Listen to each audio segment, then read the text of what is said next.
Hello, boys and girls. It's Tuesday and time for another story time. I want to say a special hello to Charlie today. Hello, Charlie. I hope you're doing well and enjoying your days. Okay, so today's story is continuing about the little boy Jesus. And also, I just want to make a note to parents that this story is based on the Bible facts with story for the children woven around it. And once again, the father in the story is referring to Joseph, who was Jesus' foster father. This is when Jesus was 12 years old. Once each year, the Jewish people kept a great feast or holiday. They liked to go to Jerusalem, where their beautiful temple stood. Joseph and Mary loved to go too. "What do you do when you go there?" asked Jesus. "There are meetings and services," said Mary, "and we meet many people and see old friends. It is an exciting and happy time. When you are 12, we will take you with us, Jesus." So, when he was 12 years old, his mother kept her promise. "You can come with us," she said. "You are a big boy now. You have learned the law of God, and it is time that you went to the temple with us. You must promise to keep the law, you know." It was very exciting to think of such a long journey. Jesus had heard so much of Jerusalem and the temple. Now he was really going to see it. The great day came and Joseph and Mary were ready to go. Joseph shut the door of the little house and smiled to see Jesus' excited face. Other children were going too. They ran to join Jesus. "Walk with us," they cried. "Come along." It was a lovely journey over the hills and plains to Jerusalem. Each day was exciting, and the nights even more exciting, for then they lit campfires, cooked meals, and sang old songs and hymns. Then at last they came to Jerusalem and went to the holy temple. Jesus stood and looked at the beautiful building. "That is the house of God, my heavenly Father," he thought. "I am going to his house." Jesus was taken into the temple.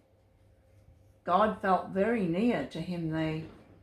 He was taken before the wise men of the temple, and they made him a follower of the law. "Now you must count yourself grown up," said the wise men. "You must keep all God's laws." And then the great feast was over. It was time to go home. "How lovely it had been to meet all our old friends again," said Mary. "And how nice it will be to be back home again in our own little house."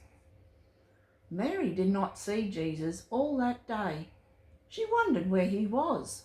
Perhaps he was with the other boys. "He's sure to come and look for us when we camp tonight," she thought.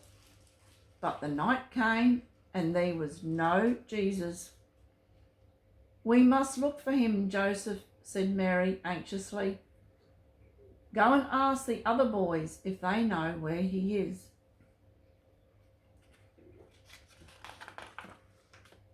"No," said the boys. "We haven't seen him at all." "Nobody has seen him since they left Jerusalem." Mary and Joseph were very worried. "We will go back to Jerusalem," said Joseph. So back they went, but still they could not find Jesus. For 3 days they went up and down the streets, asking everyone they met the same question: "Have you seen our boy Jesus?" "There is only one place left to look," said Mary at last.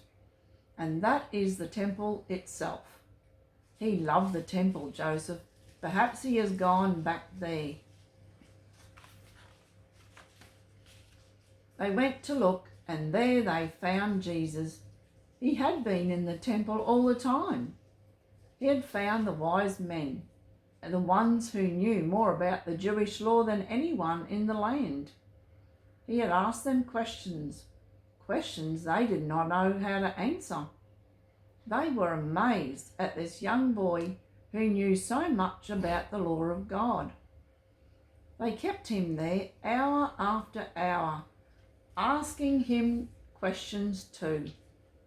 Jesus forgot everything, except now at last he was finding out things he needed to know. He felt very close to God in the temple. Here in the temple, he belonged to God more than he belonged to Joseph and Mary. And then he suddenly saw his parents nearby, looking at him with anxious, troubled eyes. Mary went to him, weeping with joy. "Son," she said, why have you behaved like this? Your father and I have been looking for you everywhere. We have been so worried." Jesus was surprised. "But did you not guess where I would be?" he said. "I had to come to my father's house and learn the things I should know." He went home with Mary and Joseph. He became their young son once more and obeyed them in all things. He settled down again in Nazareth, helping his father and mother until he was a man. But he often thought over all the things he had learned in the temple. I hope you enjoyed that, boys and girls. We'll be having another story again tomorrow.